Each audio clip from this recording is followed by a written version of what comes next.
The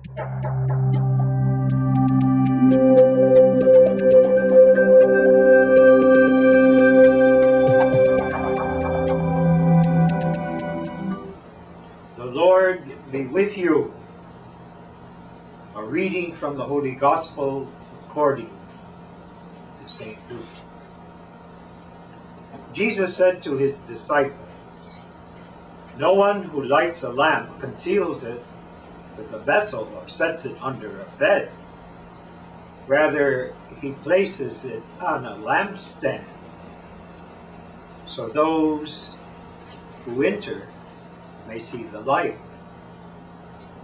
For there is nothing hidden that will not become visible, and nothing secret that will not be known and come to light.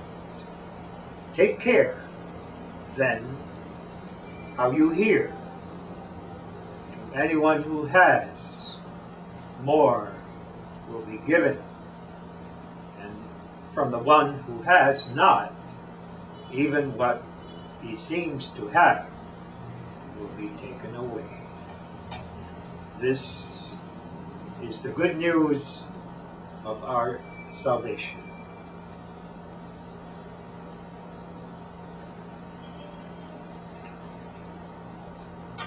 In the New Testament, in the Gospel stories, light is very important as a symbol that communicates the truth and, more important, the love of God. In the Gospel of St. John, Jesus is proclaimed as the light of the world, and we walk in light when we come in contact with Jesus. St. Luke is picking up that same theme as he's trying to present Jesus in his public life and his preaching. Now we must remember that in the ancient world we don't have the same type of lighting we have here in the modern world. Electricity, fluorescent lights, and all sorts of colored lights, beautiful electricity bearing power and enlightenment. They just had a little lamp, had oil, and then they would light it in the ancient world in the time of Jesus and St. Luke, and a flame, just a small flame would come out, but they constructed their houses usually so that this light could be put in the center of the room and everyone could at least have a bit of light at night after the sun went down. But we are far more blessed now as far as our enlightenment from physical means is concerned. But it still was very precious, because without light you can stumble and fall, and crimes can be committed in the dark. And so this symbol is very important. But the symbol of our faith as enlightenment has another dimension, because it means that we cannot be happy if we realize the truth, the wonder and mystery of truth, and how that truth brings life. And that really is what St. Luke is trying to remind us of in his own community with his own members.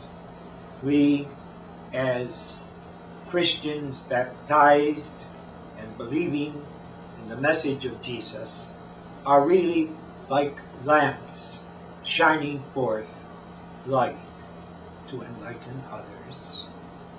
If we really am in love with Jesus, in love with his church, we can't keep it to ourselves.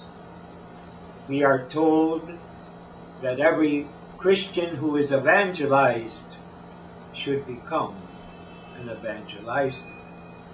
We are told that every person who is a disciple of Jesus should become an apostle. Not as something pasted on from outside, something that wells up within us. And so it is spontaneous and energetic, enthusiastic. When we realize that Jesus is the Son of God, or that he is God in human terms, and that he is guiding us and is the destiny of what life is all about, then innerly we should be very much at peace and at joy, and we should radiate the light of Jesus, the faith, to others.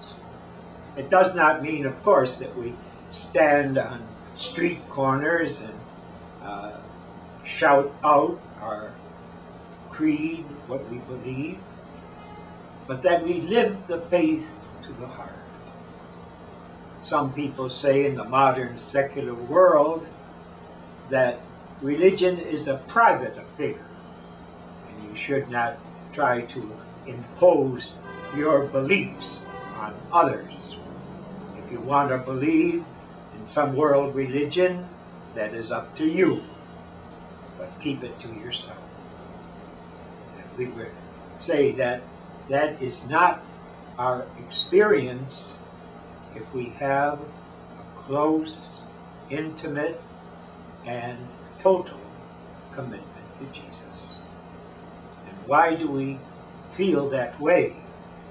Because Jesus, in his own life, was revealing the truth of what this whole world is about. But he did not come just as prophet, rabbi, teacher. He came as liberator and reconciler. And not only liberator and reconciler for me personally, as I receive his love of forgiveness, but for the whole world. He is the Son of God. He is the Prince of Peace. He is the meaning of all life itself.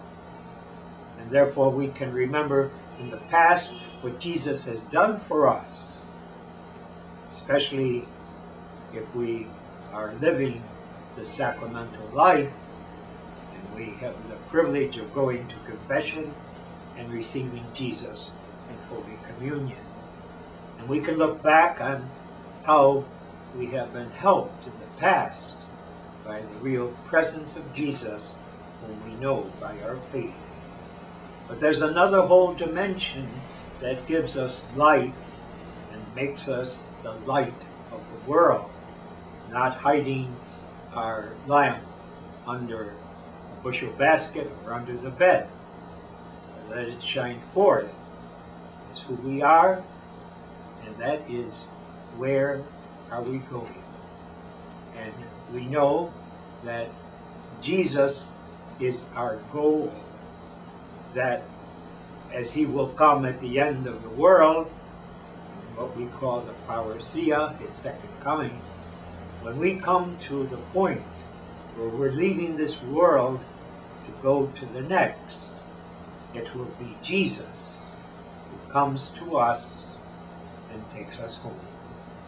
This is why we have a peace that the world cannot give.